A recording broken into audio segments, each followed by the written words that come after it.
నమస్తే, welcome to super fast news at Sakshi. నేను దుర్గా. నేను మహేశ్వరి. డీటెయిల్స్ చూద్దాం. ఏపీలో కోవిడ్ కేసులు మళ్లీ కలకలం రేపుతున్నాయి. కోవిడ్ కేసులు పెరుగుతూ ఉండటం ఆందోళన కలిగిస్తోంది. కోవిడ్ కేసులు 16కు చేరుకున్నాయి. రాష్ట్రంలో నమోదవుతున్న కోవిడ్ కేసుల్లో ఒమిక్రాన్ RF.5 వేరియంట్ గుర్తించారు. పుణే ల్యాబ్ లో 4 శాంపిల్స్ కు జీనోమ్ సీక్వెన్సింగ్ టెస్టులు నిర్వహించారు. ఒమిక్రాన్ RF.5 వేరియంట్ లక్షణాలు కలిగి ఉన్నాయని వైద్యులు తెలిపారు. గొంతు నొప్పి, దగ్గు, జ్వరం, తలనొప్పి, ముక్కు కారడం, మూసుకుపోవడం, అలసట, ఒళ్ళు నొప్పులు ఇవన్నీ కూడా కోవిడ్ లక్షణాలు అని చెబుతున్నారు వైద్యులు. మరోవైపు విజయవాడ నగరపాలక సంస్థలో నిర్లక్ష్యం వేళ్లూనుకుపోయి వటవృక్షంలా తయారైంది. ప్రధానంగా ప్రజారోగ్యం గురించి పట్టించుకునే నాథుడే లేకుండా పోయాడు. గత ఏడాది న్యూ RR పేట ఘటనలు మరవక ముందే మళ్లీ ఇప్పుడు గిరిపురంలో VMC నిర్లక్ష్యానికి ప్రజల ప్రాణాలు ప్రమాదంలో పడ్డాయి. 10 రోజులుగా రంగు మారిన తాగునీరు వస్తోందని ప్రజలు మొత్తుకుంటున్నా పట్టించుకోకపోవడంతో దాదాపు 20 మంది మంచాన పడ్డారు. కలుషిత తాగునీరే కారణం అంటున్నారు స్థానికులు. గిరిపురంలో డయేరియా బాధితులను పరామర్శించారు వైఎస్ఆర్సీపీ నేతలు. గుంటూరులో మహిళను వివస్త్రను చేసిన ఘటనపై వైఎస్ఆర్సీపీ అధినేత వైఎస్ జగన్మోహన్ రెడ్డి ఆగ్రహం వ్యక్తం చేశారు. టీడీపీ నాయకుడు దాడికి పాల్పడిన ఘటన మానవత్వానికి మచ్చ మాత్రమే కాదు, రాష్ట్రంలో శాంతి భద్రతల నిర్వహణ ఎంత ఘోరంగా విఫలమైందో చెప్పడానికి నిలువెత్తు నిదర్శనమని మండిపడ్డారు. ఈ దారుణానికి చంద్రబాబు ప్రభుత్వం సిగ్గుతో తలదించుకోవాలి అని చురకులు అంటించారు వైఎస్ జగన్.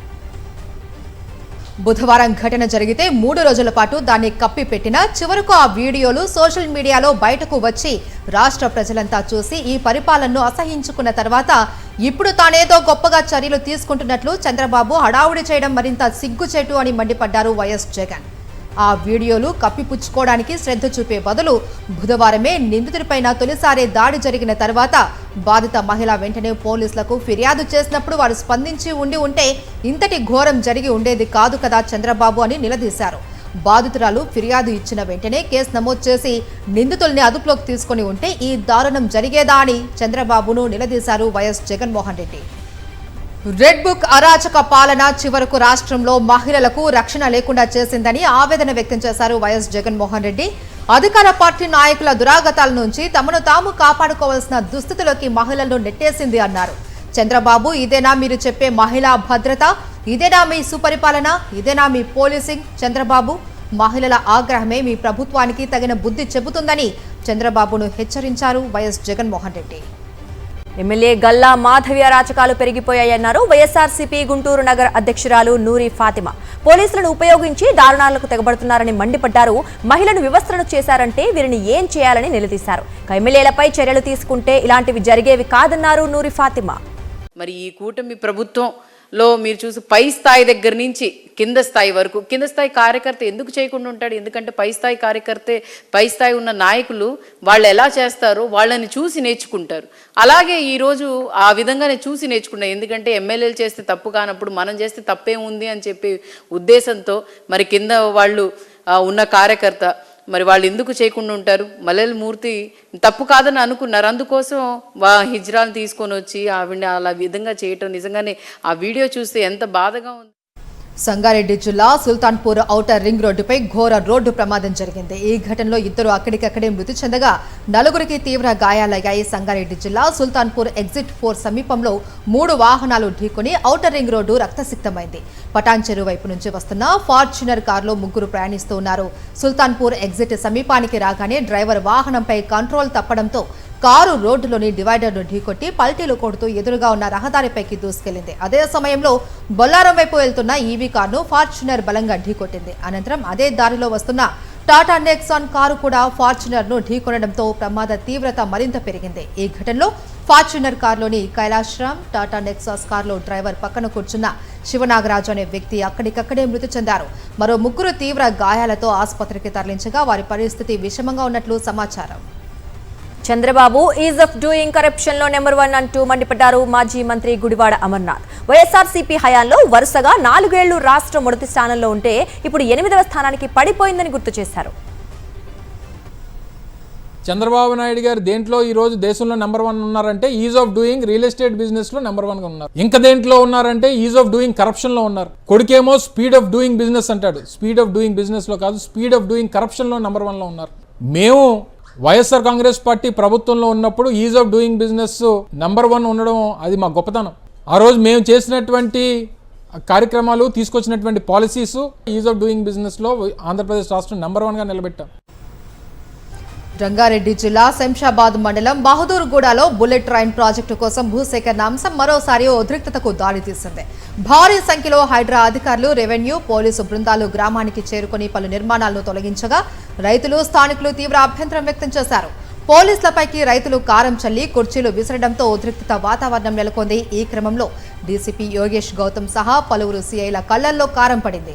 మరోవైపు రైతులకు మద్దతిస్తున్న నేతలను పోలీసులు అరెస్ట్ చేశారు. స్పష్టమైన హామీ, న్యాయమైన పరిహారం ఇచ్చిన తర్వాతే భూములు అప్పగిస్తామని రైతులు తేల్చి చెప్పారు.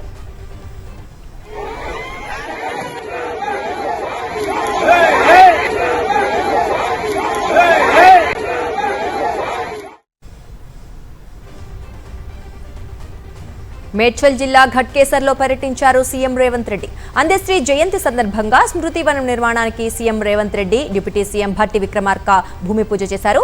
కేసీఆర్ నోటిఫికేషన్లు ఇస్తే తమ ప్రభుత్వం ఉద్యోగాలు ఇచ్చిందంటూ బీఆర్ఎస్ నేతలు నిస్సిగ్గుగా అబద్దాలు చెబుతున్నారని ఫైర్ అయ్యారు రేవంత్.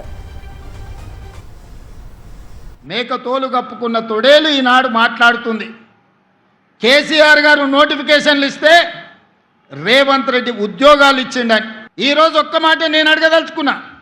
నోటిఫికేషన్లు ఇచ్చే ప్రశ్న పత్రాలను జిరాక్స్ సెంటర్లో పల్లి బఠానీలుగా అమ్ముకుని వందలాది కోట్ల రూపాయలు సంపాదించుకున్నావు తప్ప ఆ పరీక్షలను పూర్తి చేసి పిల్లలకు ఉద్యోగ నియామక పత్రాలు ఇవ్వాలన్న ఆలోచన ఏనాడైనా నీ కుటుంబానికి వచ్చిందా? యూత్ డిక్లరేషన్ పేరుతో మోసం చేసిన సీఎం రేవంత్ రెడ్డి ఢిల్లీ కాంగ్రెస్ పెద్దలకు రాజకీయంగా డెత్ డిక్లరేషన్ రాయాలి అని నిరుద్యోగ లోకానికి పిలుపునిచ్చారు BRS working president KTR. Saroornagar యువ సంగ్రామ సభలో సీఎం రేవంత్ రెడ్డిపై కేటీఆర్ నిప్పులు చెరిగారు.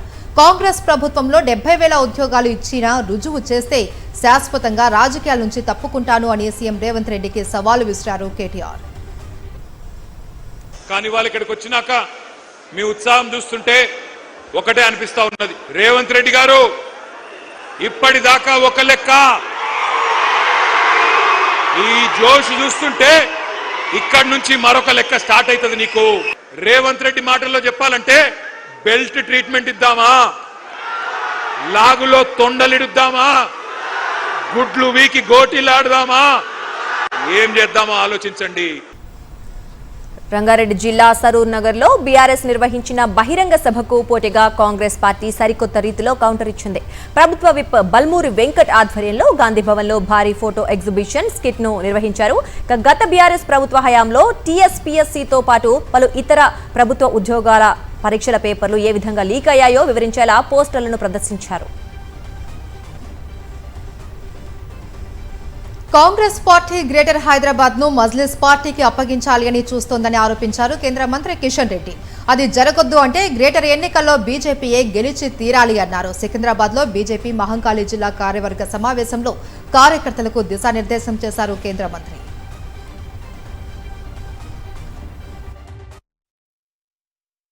ఏమాత్రం నిర్లక్ష్యం చేసినా మన జిహెచ్ఎంసీ మజ్లిస్ పార్టీ చేతుల్లోకి, కాంగ్రెస్ పార్టీ, బీఆర్ఎస్ పార్టీ ఎంతసేపు వాళ్ళు ఏ పార్టీ అధికారంలో ఉంటే మజ్లిస్ పార్టీ సర్కిల్ వచ్చి హైదరాబాద్ నగరాన్ని వాళ్ళకి అడ్డబెట్టేటువంటి ప్రయత్నం. ఈరోజు మళ్ళీ రేవంత్ రెడ్డి కాంగ్రెస్ పార్టీ మజ్లిస్ పార్టీకి జిహెచ్ఎంసీ ఇవ్వాలి, మల్కాజ్గిరి, సైబరాబాద్ మా పార్టీకి గెలవాలి అనేటువంటి ఆలోచన విధానం తీసుకొస్తాం. తెలంగాణ బీజేపీలో కీలక నేతల మధ్య విభేదాలపై అధిష్టానం ఫోకస్ చేస్తుంది. కేంద్ర మంత్రి బండి సంజయ్, ఎంపీ ఈటెల రాజేందర్తో ఆ పార్టీ రాష్ట్ర ఇన్ఛార్జ్ అభయ్ పాటిల్ భేటీ అయ్యారు. ఎంపీ లక్ష్మణ్ నివాసంలో ఇరువురు నేతలతో గంటకు పైగా సమావేశం జరిగింది. పార్టీ బలోపేతంపై దృష్టి సారించాలని అభయ్ పాటిల్ వారికి సూచించారు. రాష్ట్రంలో బీజేపీ అధికారంలోకి తెచ్చేందుకు తామంతా కలిసి పనిచేస్తామన్నారు ఎంపీ లక్ష్మణ్. అధ్యక్షుడు నితిన్ నబీన్ గారు ఆదేశాల మేరకు తెలంగాణలో కూడా ఖచ్చితంగా ఎప్పుడు ఎన్నికలు జరిగినా నేను స్పష్టంగా చెప్తున్నాను కూడా, తెలంగాణలో మహిళా రిజర్వేషన్తో పాటు సీట్ల సంఖ్య పెంపుదలతో పాటు జమినీ ఎన్నికలు కూడా ఖాయం. కాబట్టి అధికార పగ్గాలు చేపట్టడానికి, ప్రజలకు సేవ చేయడానికి మేమందరం కలిసి ముందుకు పోతాం. పదవులు అడుక్కోవడం తనకు తెలియదు అని కొట్లాడమే తన రోల్ అన్నారు మునుగోడు కాంగ్రెస్ ఎమ్మెల్యే కోమటిరెడ్డి రాజగోపాల్ రెడ్డి. అన్నదమ్ములమైన వెంకటరెడ్డిది తనది వేర్వేరు కుటుంబమన్నారు. అసలు మంత్రి పదవి విషయంలో కోమటిరెడ్డి వెంకటరెడ్డితో తనకేం సంబంధమని ప్రశ్నించారు. ఎన్నికలకు ముందు హామీ ఇచ్చిన జూపల్లి, పొంగులేటి, సురేఖ, వివేక్, తుమ్మలకు మంత్రి పదవులు ఇచ్చారు అన్నారు. తన విషయంలో మాత్రమే ఏఐసీసీ హామీ నెరవేర్చలేదు అని వాపోయారు రాజగోపాల్ రెడ్డి. కోమటిరెడ్డి రాజగోపాల్ రెడ్డికి పీసీసీ వర్కింగ్ ప్రెసిడెంట్ జగ్గారెడ్డి సైతం మద్దతు పలికారు. ఇచ్చిన మాట ప్రకారం ఏఐసీసీ రాజగోపాల్ రెడ్డికి మంత్రి పదవి ఇవ్వాల్సిందే అన్నారు. రాహుల్ గాంధీని ప్రధాని చేయడమే రాజగోపాల్ రెడ్డి లైన్ అన్నారు. మీడియాతో చిట్ చాట్లో ఈ వ్యాఖ్యలు చేశారు రాజగోపాల్ రెడ్డి, జగ్గారెడ్డి. అనకాపల్లి జిల్లాలో కూటమి నేతలు పంచభూతాలను దోచుకుంటున్నారని మండిపడ్డారు వైఎస్ఆర్సీపీ నేతలు. కొండలను పిండి చేస్తున్నారని, వందల లారీలతో అక్రమంగా గ్రావెల్ తరలిస్తున్నారని ఆగ్రహం వ్యక్తం చేశారు. 1200 ఏళ్ల చరిత్ర కలిగిన పంచదారల కొండకు నష్టం జరుగుతోందని ఆందోళన వ్యక్తం చేశారు. అనకాపల్లి జిల్లా ఎలమంచిల్లోని పంచదారల కొండపై అక్రమ మైనింగ్ కు వ్యతిరేకంగా గ్రామస్తులు రిలే నిరాహార దీక్షలకు దిగారు. గ్రామస్తుల దీక్షకు వైఎస్ఆర్సీపీ నేతలు సంఘీభావం తెలిపారు.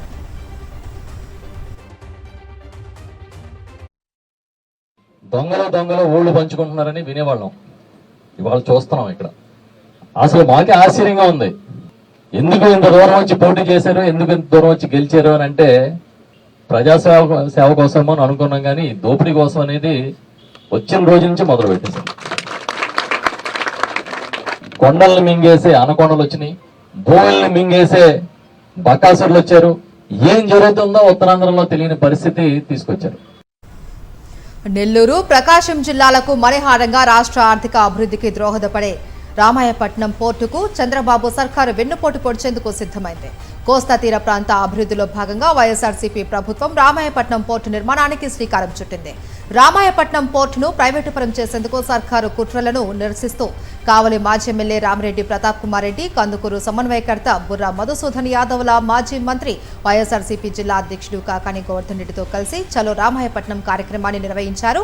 రామాయపట్నం పోర్టు లోపలికి వెళ్లేందుకు ప్రయత్నించిన నేతలు, రైతులను పోలీసులు అడ్డుకోవడంతో వాగ్వాదం, తోపులాట జరిగింది. పోలీసుల తీరును నిరసిస్తూ హైవేను దిగ్బంధించారు వైఎస్ఆర్సీపీ శ్రేణులు. జగన్మోహన్ రెడ్డి గారు చేసినటువంటి అభివృద్ధిని చంద్రబాబు నాయుడు దోచుకుంటున్నటువంటి నైజాన్ని ప్రజలు గుర్తిస్తారు. ఈ ప్రభుత్వాన్ని చీకొడతారు. చంద్రబాబుని, లోకేష్ని తరిమి కొట్టేటువంటి పరిస్థితి ఏర్పడుతుంది. కాబట్టి వాటిని అధిగమించడానికి ఈరోజు ఎవరికి కూడా తెలియకుండా గుట్టుచప్పుడు కాకుండా ఆపడానికి ఇంతమంది పోలీసులను పెట్టి ఫోటోలు తీసి మీ మీద ఇవి చేస్తాం అన్నట్టుగా పోలీసులకి, ఈ ప్రభుత్వం చేసేటువంటి బెదిరింపులకి భయపడేటువంటి వాళ్ళం కాదు.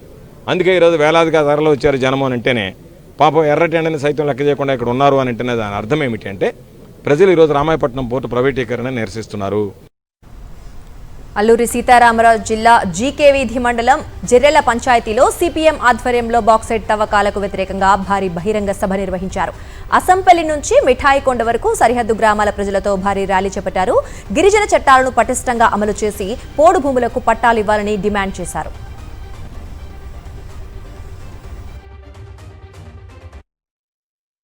కేంద్ర ప్రభుత్వ మైనింగ్ డిపార్ట్మెంట్కి షెడ్యూల్ 5 ప్రాంతంలో ఇక్కడ 170 యాక్ట్ ఉంది, పెసా యాక్ట్ ఉంది. దీన్ని కాదని డైరెక్ట్గా మైనింగ్ డిపార్ట్మెంట్కి ఎలాంటి అధికారం లేదు. వాళ్ళు చట్టాన్ని, రాజ్యాంగాన్ని ధిక్కరించి ఇక్కడ యంత్రాంగానికి తెలియదని చెప్పి అంటున్నారు. మరి యంత్రాంగానికి తెలియకుండా చట్టాన్ని ధిక్కరించి హైదరాబాద్ నుంచో లేకపోతే ఢిల్లీ నుంచో సర్వే ఏజెన్సీలు వచ్చి రహస్యంగా రాత్రిపూట డ్రోన్లు పెట్టి ఎలా సర్వే చేస్తారు? ఈ పరిపాలన ఉందా లేదా? అందువల్ల ఈ అక్రమమైనటువంటి రాజ్యాంగ విరుద్ధమైనటువంటి బాక్సైట్ తవ్వకాలని, సర్వేలని పూర్తిగా నిలుపుదల చేయాలని చెప్పి మేము డిమాండ్ చేస్తున్నాం. ఏపీలో కూటమి కక్ష సాధింపులు కొనసాగుతున్నాయి. తాజాగా మాజీ ఎమ్మెల్యే అదీప్ రాజ్కు చెందిన భవనంలోని సెల్లార్ను జీవీఎంసీ అధికారులు ధ్వంసం చేశారు. 1999లో నిర్మించిన భవనంపై జీవీఎంసీ అధికారులు ఎలాంటి నోటీసులు ఇవ్వకుండానే వచ్చి సెల్లార్ను ధ్వంసం చేశారు అన్నారు అదీప్ రాజ్. ఇదే భవనంలో సత్యానంద్ యాక్టింగ్ స్కూల్ నిర్వహించబడేదని, ఉప ముఖ్యమంత్రి పవన్ కళ్యాణ్, నటుడు ప్రభాస్తో పాటు ఎందరో ఇక్కడే నటనలో శిక్షణ పొందారు అని పేర్కొన్నారు. రాజకీయ కక్షతోనే ఈ చర్య చేపట్టారని అన్నారు.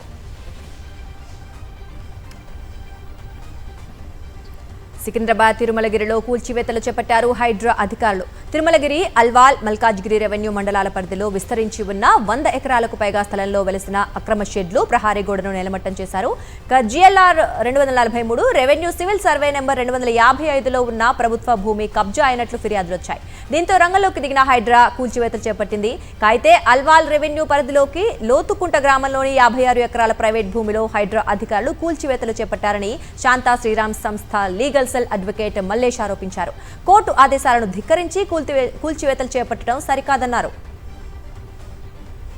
రాయ్ ఎన్టీఆర్ సంస్థ వెనుక ఎలాంటి రాజకీయ పార్టీ లేదు అని, పూర్తిగా జూనియర్ ఎన్టీఆర్ పై ఉన్న అభిమానంతోనే ఈ సంస్థను ప్రారంభించామని ఆర్గనైజర్ సాయి రూప్ స్పష్టం చేశారు. గ్రామీణ అభివృద్ధి, సేవా కార్యక్రమాలు, సామాజిక బాధ్యతతో ప్రజలకు అండగా నిలవడమే తమ సంస్థ ప్రధాన లక్ష్యమని తెలిపారు.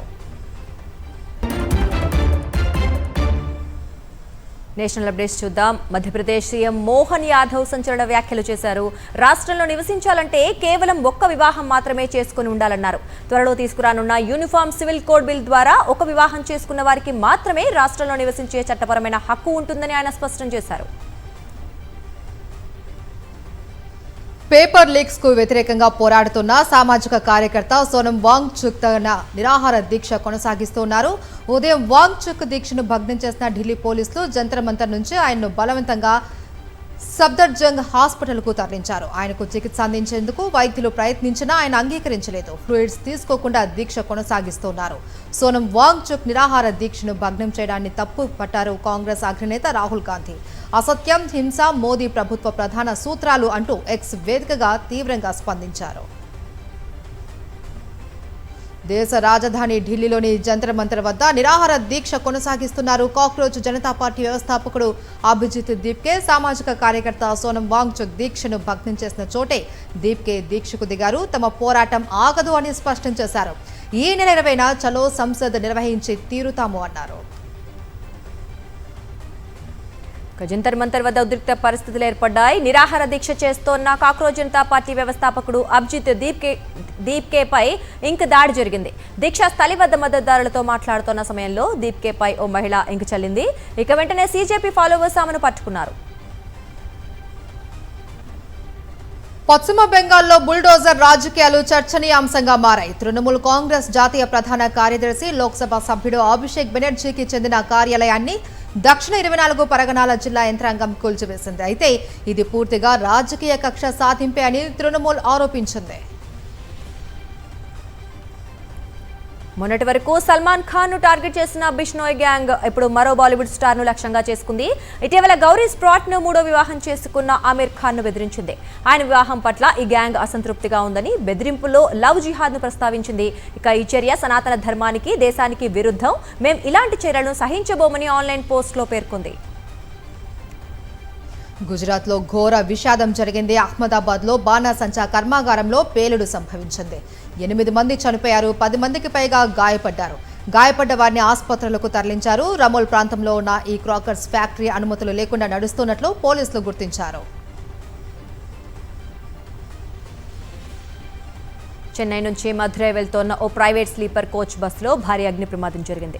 చెన్నై తిరుచిరాపల్లి జాతీయ రహదారిపై బస్సులో మంటలను గమనించిన డ్రైవర్ వెంటనే పక్కకు నిలిపి ప్రయాణికులను కిందికి దింపేశారు.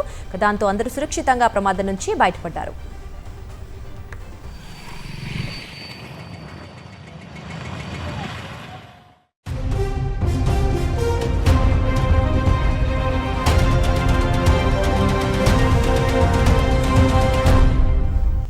అంతర్జాతీయ వార్తలు చూద్దాం. బంగ్లాదేశ్ రాజధాని ఢాకాలో హిందూ మైనార్టీలు భారీ నిరసన చేపట్టారు. గైబందా జిల్లాలో 81 అడుగుల రాముడి విగ్రహం ఏర్పాటుకు హరిదాస్ చంద్ర అనే వ్యక్తి పూనుకున్నారు. అయితే ఆయనపై మనీ లాండరింగ్ అభియోగాలు మోపిన పోలీసులు అరెస్ట్ చేశారు. దీన్ని నిరసిస్తూ ఢాకాలోని నేషనల్ ప్రెస్ క్లబ్ వద్ద హిందూ మైనార్టీలు ఆందోళన చేపట్టారు. H-1B వీసాలకు సంబంధించి అమెరికా పౌరసత్వం, వలస సేవల విభాగం USCIS కీలక అప్డేట్ ఇచ్చింది. 2026-27 ఆర్థిక సంవత్సరానికి నిర్దేశించిన 85,000 వీసా స్లాట్లను తగినన్ని పిటిషన్లు వచ్చాయని ప్రకటించింది. లాటరీలో ఎంపికైన వారి పూర్తి స్థాయి పిటిషన్లను సమర్పించేందుకు ఆయా సంస్థలకు ఇచ్చిన గడువు జూన్ 30 నాటికి ముగిసిందని తెలిపింది. దీంతో ఈ ఏడాది రెండోసారి లాటరీ నిర్వహించే అవకాశం లేదు అని తెలుస్తోంది.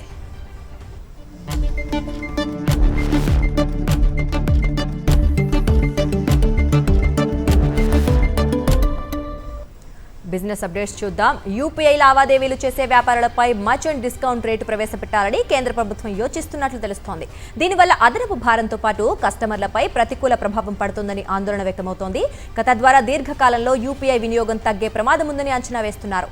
అయితే ఎండీఆర్ ఛార్జీలు 0.5% కంటే తక్కువగా ఉంటాయనే ప్రచారం జరుగుతోంది. ఈ రోజు బంగారం ధర కాస్త పెరిగితే వెండి ధరలు స్థిరంగా ఉన్నాయి. హైదరాబాద్ లో 24 క్యారెట్ల 10 గ్రాముల బంగారం $760 పెరిగి 1,43,290 పలుకుతుంది. ఇక 22 క్యారెట్ల 10 గ్రాముల పసిడి 1,31,350 ఉంది.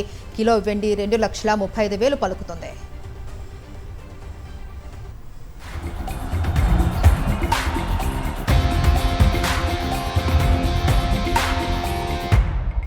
ప్రతిష్టాత్మక కామన్వెల్త్ క్రీడలకు మరో 5 రోజుల్లో తెరలేవనుంది.